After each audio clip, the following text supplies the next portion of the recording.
Okay, are you seeing, this is actually A2. Are you seeing A2 on the screen? Yes. And Mr. McClure and you discussed paragraph 3. Do you recall that conversation? Yes. And you indicated that the election to drill would take place after a subsequent well has been drilled. I believe it says well commenced. So after a subsequent well has commenced drilling, is your interpretation of this? Yes. So if Permian's interpretation of this is accurate, then Permian were awarded operatorship, does that mean that Permian would front the costs of all the wells pending the conversion of the overrides to working interests? Yes, that's the way, I mean, you would have to be, because you'd have to wait on the elections within 10 days. And why wouldn't you just then wait to pool them at the time they make the election? What's the benefit of, in your opinion, what's the benefit of pooling them if they don't have to elect until after you've already started commencing the wells? To not waste the time of the commission. Have you had the opportunity to come back and pool additional parties before the division? On occasion. And was it a significant lift on your part? It's a waste of time and resources. But was it a significant lift for you to do that? Yes, it can be. Okay.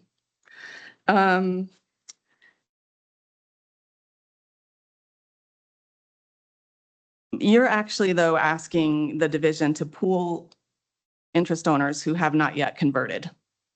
And that may never convert, right? We're asking to pull the optionality of their for them to convert, yes. So if one of the parties on your list never converts, the division will have pooled an override as a working interest owner. Is that right?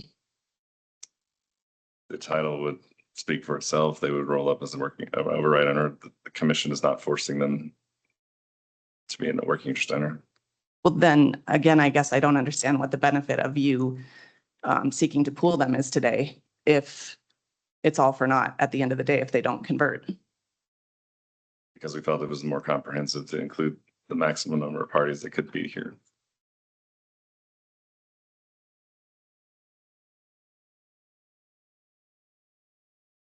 This is a question and I'm sorry I'm struggling with this one so much, but you said you can self-develop all benches of the north half of section 26. Do you recall that testimony?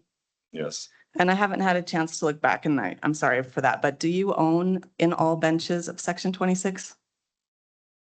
I think you asked me that question earlier. We own in all but Second Bone Spring.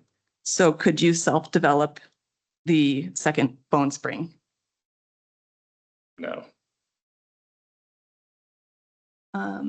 You mentioned that and maybe you and I were having a miscommunication about this. I'm going to pull up an exhibit and see if I can clarify what might be a miscommunication. When you were talking about the drill islands that have been canceled, are those drill islands on the east side of section 26? Or what drill islands were you talking about that have been canceled? I was talking about the drill islands that your witness, the engineer, I believe, what referenced the Snotty wells came from. That was my understanding he was referencing. But are there I'm sorry, do you know if there are other drill islands that are active that are available for developing section 26? There are drill islands there, but they would not be conducive to a U-turn or single mile lateral well. But there are available drill islands to develop the north half of section 26. No, they're not. We was told by the BLM that you couldn't use those for that. I think we might still be having a miscommunication. Do you know what drill islands Matador is using right now to drill its twinkle wells? Yes, I do. Where are those? Halfway in the middle of section 26, of the north half of 26. And so could those be used to develop the north half of section 26? No. And why is that? The BLM, the information from the BLM is that those could not be used for north half development of section 26. Those haven't been canceled though, right? No, the one that was canceled is the one that the Snotty wells are on. So there's different communication with BLM about two different sets of drill islands that you didn't provide? No. Okay, so sorry. did you only have a single communication with BLM? The single communication answered both of those questions. Okay. Let's see. You're seeking to pool Coterra in the second Bone Spring case, in your second Bone Spring cases, is that right? Yes.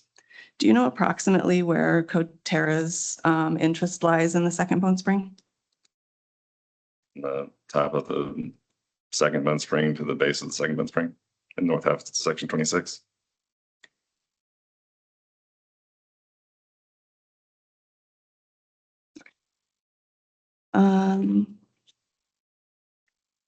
Those are all the questions I have. Thank you.